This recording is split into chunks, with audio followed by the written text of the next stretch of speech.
how do you deal with prophecy or divination in a TTRPG game? Whether it's a prophet in D&D, a kindred using Auspex in a Vampire the Masquerade Chronicle, or perhaps a rogue NHP utilizing paracausal tech in Lancer? Well, my 2-second answer is keep the prophecy vague, keep it evocative enough that the players will remember it, and then in the future, describe a scene in such a way that it will retroactively have the prophecy apply to it.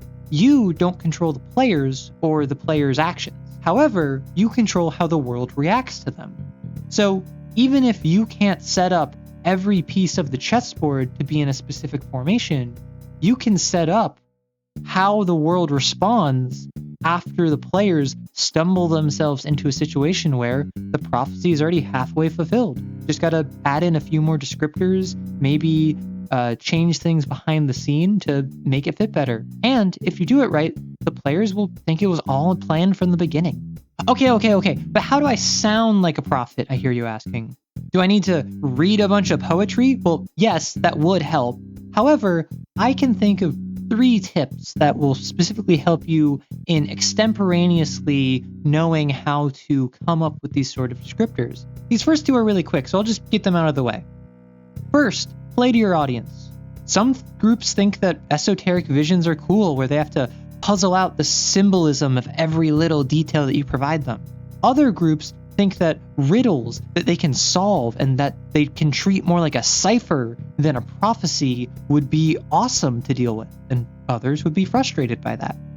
Remember that this is a game, and the point of the prophecy should be to allow your players to dread and wish for and be excited for the future, as opposed to just some noise that they can ignore and then forget a couple minutes later. This is a game. They should be having fun, and you should be having fun. And as a similar token, you don't want to waste their time, and you don't want to waste your own time. So make sure that they're going to be invested in it before you invest the time in coming up with a prophecy. Second, on top of that, if they ask any follow-up questions or they have any clarifications that they want to know, answer them. No, seriously, if they ask you about the vision, don't think that you're going to spoil the surprise, because chances are you're probably not.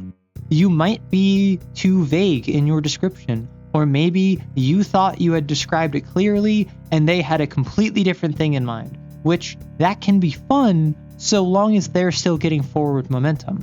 But keep in mind that a player is only going to ask about something they're interested in.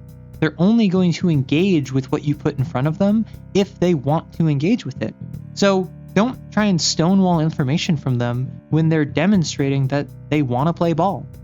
Let them pursue the lead that you just worked so hard to come up with for them. This last tip is actually several tips in one. Sorry, not sorry. Basically, I wanted to hammer home that you should focus more about consistency and imagery rather than rhyme scheme or specific meaning. Because remember, the goal of this is not to set up on page 10 of a book what will happen on page 100 of a book.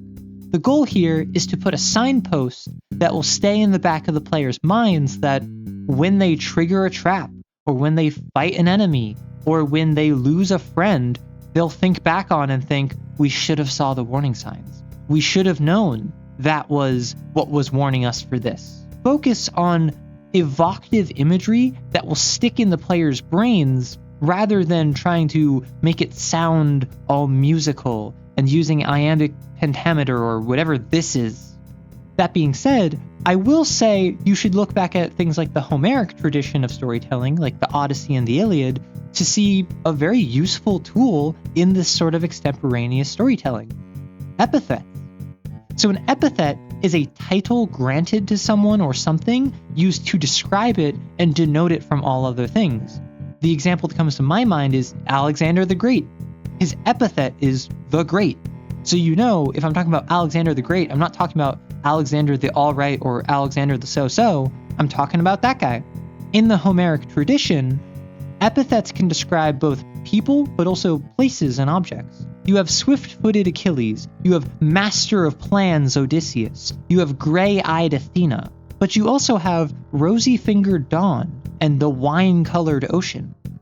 These not only add to the actual texture of the scene and add to the imagery that it provides, but also these stock phrases that you can repeat and reuse are useful to allow yourself to not have the burden of needing to come up with entirely new descriptors every single time. If you have 3 visions and every single time the many-fanged hound shows up in them, that's both cool and evocative, but also it allows you a sort of stock character to reference. And it might specifically be in reference to an enemy or one of the characters, but that's by design. Although, speaking of imagery, I do want to add that you can absolutely tie a vision or a riddle's imagery to either real-world mythological and historical sources or the mythology and history of the world that you're playing in. If the prophecy originates in a kingdom where manticores were bred as beasts of war, then manticores might be a stock character to represent military or authoritarianism or just conquest and war. Alternatively, things like lions representing nobility, snakes being treacherous, even raccoons being mischievous, all can play into the imagery that you utilize, again, paired with epithets, reducing the burden of having to come up with something wholly unique every single time. Why not just memorize it? Why not just use a thesaurus and a dictionary and memorize the most fantastic prophecy you can? Well, inevitably, the players will come across whatever stimulus you have that brings them the prophecy, and it will be amazing, I'm sure. However, what if they want another one? What if they ask a different question than what you had prepared? What if they're not satisfied with the first prophecy and they need more information? Suddenly, you have to, off the cuff, come up with another one of the same or better quality. So that's why I recommend practicing how to come up with halfway good prophecies instead of only knowing how to write them in a vacuum. So that's the long and short of what I wanted to get into. And I figured, hey, I didn't script this video. I'm speaking entirely extemporaneously. What are a couple prophecies I could come up with right now? The moon blooms over a barren field and sheds a single tear upon the wilted rose. Now, that's something where I describe the moon as blooming, even though that doesn't make any sense. However, that ties in imagery to the wilting rose. And then shedding a tear could be rain, or it could be something that just represents sadness. It could be an NPC in the party dying. It could be just a really depressing session. Anything you can do with those kind of building blocks that you set up with the prophecy can be utilized in a future scene that comes up. Ever-expanding dawn rises and reaches far beyond its means, casting a shadow upon the stars, the sun, and the moon. And yet, the people rejoice in ignorance and bliss. This is a very outer-worldly and celestial-themed prophecy. However, at the end of the day, it ties back to those people that are on the ground that are ignorant and blissful of what's going on. So is that the party? Is that the enemy? Is that NPCs that the party is protecting? Who is the dawn in this? Is it the party expanding past all of their foes in the sky, even though they seem so insurmountable?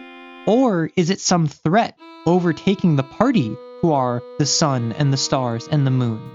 I hope this was at least halfway useful, whether in teaching you how to extemporaneously come up with poetic imagery, or if it was more along the lines of just encouraging you to realize, hey, you can't control the future of your game, but you can still convince your players that you have the magic to do so.